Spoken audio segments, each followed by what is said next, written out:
Today I'm going to show you how to display your calendar within the Email View panel in Outlook 365. This is incredibly useful when you need to reference your schedule while reading and responding to emails, saving you the hassle of constantly switching between tabs. Let's start by opening your Microsoft Outlook app. Once it launches, log into your account and wait for your emails to fully load. This might take a moment depending on your internet connection and how many emails you have, so just give it a few seconds to completely populate your inbox.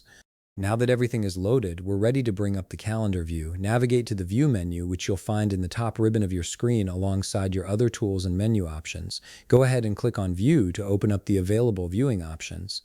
From here, the process is actually quite straightforward. Look for an option called To-Do Bar within the View menu. Click on To-Do Bar and a drop-down menu will appear with several choices. From this drop-down, select Calendar.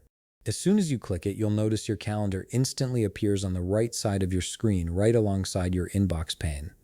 What's great about this setup is that you now have simultaneous access to both your emails and your calendar without needing to switch back and forth between different views.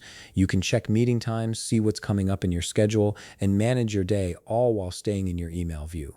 This side-by-side layout is particularly helpful when you're scheduling meetings or need to confirm availability while responding to emails. The To-Do bar with your calendar will remain visible as you navigate through your emails, making it a persistent reference point throughout your workflow. If you ever want to hide it again, simply return to the View menu, click To-Do bar, and deselect Calendar. And that's all there is to it. You've now enabled your calendar to display within your Email View panel in Outlook 365, giving you a more efficient way to manage both your communications and your schedule. If you found this video helpful, please leave a like, subscribe, and see you in the next video.